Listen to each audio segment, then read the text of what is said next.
Hola, bienvenidos. Hoy vamos a hacer un análisis biomecánico en Quinovea que tiene que ver con el tiro parabólico.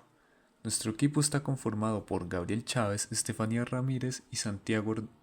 Hernández y Joshua Ávila. Lo que hicimos es analizar en el tiro libre del básquetbol las propiedades cinemáticas de lo que es el tiro parabólico, que es básicamente todo el estudio de los movimientos de los objetos en movimiento al ser, por ejemplo, pateados, lanzados o impulsados por algún tipo de fuerza, y cómo en verdad cosas como el ángulo o la velocidad a la que lanzamos estos objetos pueden afectar su trayectoria, que como su propio nombre dice se crea una parábola. Entonces lo que vamos a hacer primero va a ser va a ser mostrarles el modelo matemático que usamos para poder calcular cómo se hace correctamente el tiro de acuerdo con lo que queramos hacer. En este caso, como dijimos, tiro libre en básquetbol, aunque esto se puede usar en distintos deportes que tengan que ver con estos mismos movimientos. Lo puede ser, por ejemplo, el lanzamiento de jabalina, el lanzamiento de bala o hasta en deportes como el fútbol. Entonces lo primero que vamos a ver va a ser la modelación matemática y después el análisis biomecánico en Quinovea de el mejor tiro contra el peor tiro.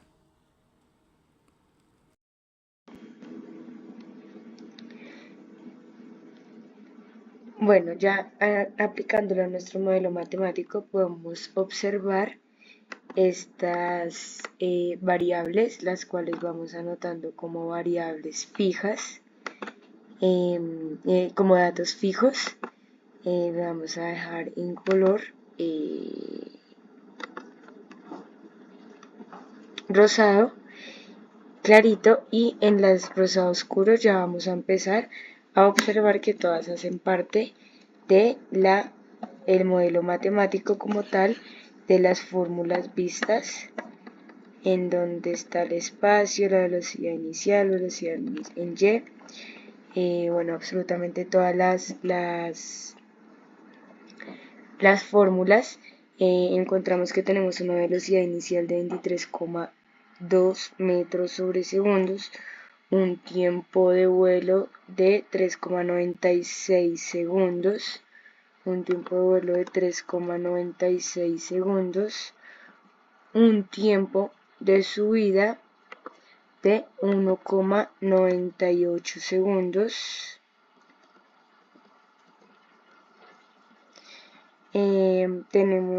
Nos encontramos una Xmax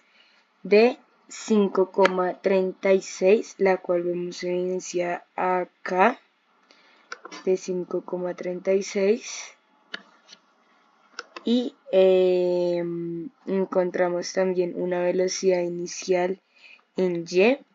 de 19,4 y una velocidad inicial en X de 12,84. Un tiempo de subida de 1,98 y un tiempo de vuelo, tiempo total de 3,96 segundos. El ángulo recordamos que es de 56,5, teniendo en cuenta que también la gravedad es de 9,8 grados, y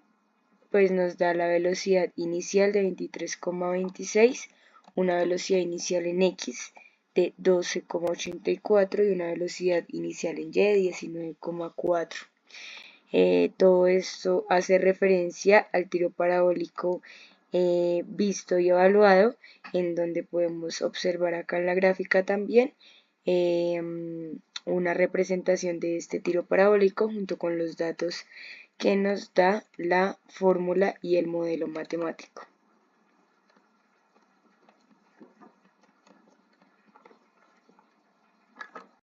Buenas, lo que vamos a ver hoy va a ser un análisis biomecánico en Quinovea en donde analizaremos los tiros parabólicos en el caso del tiro libre de baloncesto. Entonces aquí podemos ver que con la opción de la doble pantalla, en donde en la primera fue la mejor cesta y en la segunda fue la peor cesta, que en este caso fue un airball, donde la pelota ni siquiera fue capaz de tocar el tablero. Entonces, podemos ver aquí un montón de anotaciones que son del inicio antes de hacer el tiro parabólico. Por ejemplo, lo primero que podemos ver en el primer tramo es de que hay un ángulo menor de 39,7 grados en dirección con el codo a la pelota, mientras que en el segundo fue mucho más grande este ángulo. Esto quiere decir que aquí hubo una mayor fuerza para hacer el tiro con los brazos, en vez de usar, digamos, que todo el cuerpo, que es la técnica correcta, como podemos ver, por ejemplo, aquí en esta comparación de imagen de Kevin Durant, que digamos que aquí al analizar este tipo de tiro, en verdad no existe ninguna técnica preestablecida, ya que esta es de las técnicas más libres en el básquetbol,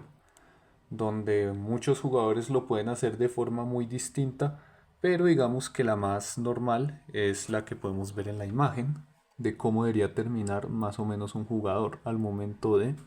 hacer un tiro libre.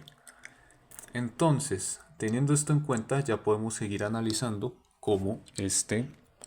tiro va a ser hecho. Entonces, como podemos ver, ya está en cámara lenta. Podemos fijarnos ya en las ciertas posiciones. Y aquí, por ejemplo, ya podemos ver la altura, la primera altura,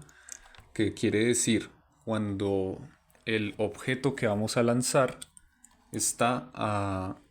sale de nuestras manos, que en el primer caso fue de 2,17 metros y en el segundo caso fue de 2,41 metros.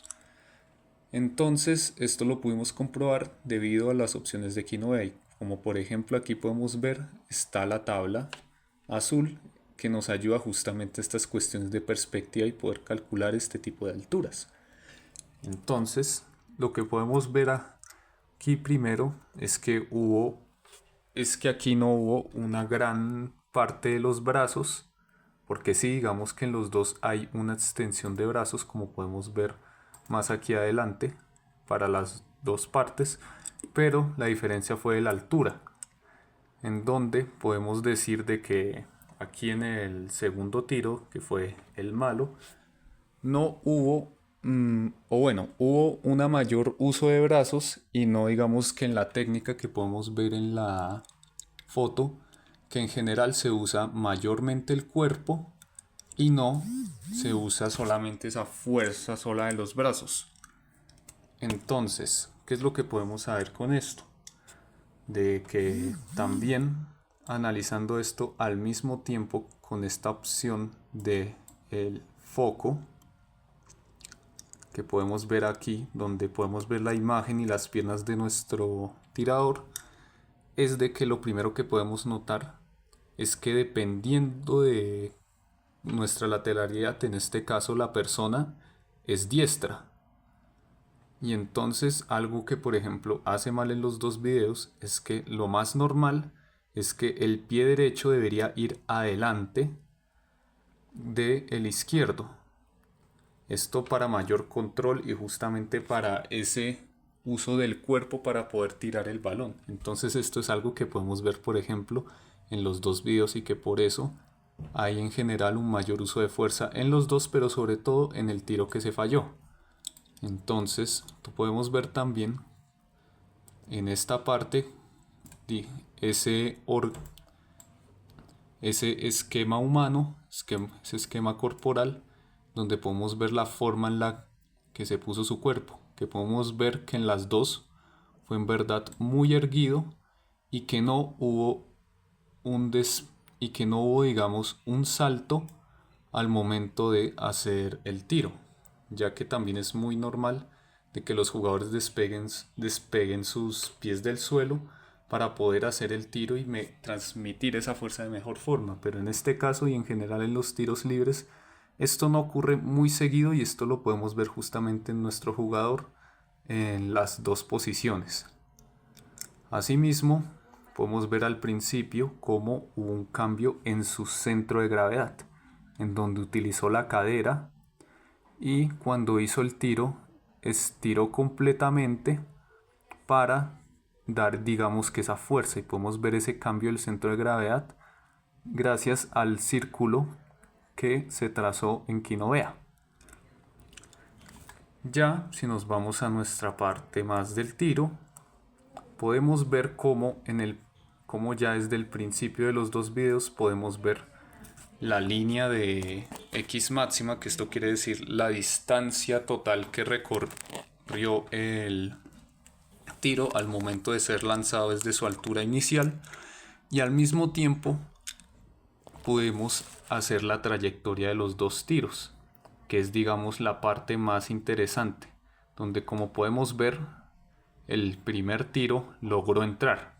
mientras que el segundo fue un airball que solamente pudo tocar la malla de la red. Entonces, las diferencias que podemos ver aquí es evidentemente lo que más depende del tiro parabólico, es el ángulo, en donde hubo un ángulo mayor y, como podemos ver, alcanzó una mayor altura y logró meter al final el tiro, mientras que en el segundo hubo un menor ángulo y por lo tanto no le dejó recorrer la suficiente distancia ni tener la misma altura para poder generar el tiro. Esto, digamos, que es el principio más importante que tenemos que tener en cuenta, de qué tanto tenemos que hacer un ángulo para que en actividades como el básquetbol pueda entrar el balón y tengamos nuestro punto. Entonces, podemos ver, por ejemplo, aquí también unas líneas trazadas con la opción de lápiz, donde representa el sitio en que llegó el balón al momento de ya caer. Como ven aquí, digamos que hizo una pequeña parábola al estrellarse contra la red y bajar justamente hasta el suelo. Entonces, ¿qué más podemos analizar? Aquí podemos ver que pudimos sacar la altura máxima del balón y cómo desde este punto, que en el caso del primero fue de 4,11 metros y en el segundo fue de 3,88, como dije, esto es en dependencia del ángulo inicial que le demos, y con esto podemos saber cómo justamente aquí se aplica ese principio, viendo como en el primer video una mayor altura, y ya mientras va avanzando más es que ya actúa esa fuerza de gravedad que queda justamente ahí retenida y hace que el balón justamente baje hacia el suelo, como todo objeto que se vaya a tirar. Además de eso, podemos ver justamente un cronómetro de tiempo con el que sacamos en cuánto tiempo se tarda el balón desde que sale de las manos. Esto quiere decir que cuando ya está en su altura inicial para llegar a su altura máxima, que en este caso del tiro parabólico se llama eje focal. Entonces podemos ver que, por ejemplo, aquí también existe una diferencia, ya que su altura máxima en el primer video fue alcanzada a los 1,88 segundos, como podemos ver aquí. Entonces, aquí, mientras tanto, en el segundo video, podemos ver cómo este tiempo en verdad bajó considerablemente a solo 0,50 segundos. Esto nos puede decir que, por ejemplo, en el primer video, como se dijo, hay un tiro mucho más fuerte de los brazos, pero sin el ángulo. Pues ya vemos que terminó siendo muy bajo y por lo tanto el tiro no se metió. Entonces, con todo esto podemos comprobar la función del tiro parabólico y cómo en verdad existe en los deportes, en este caso cómo el ángulo es en verdad muy importante al momento de que le queremos dar una trayectoria a un objeto, y sobre todo en ejercicios como el básquetbol, que requieren mayor, que no tanto el tema de la fuerza o que llegue muy lejos el objeto, sino mayor precisión para poder anotar ese punto.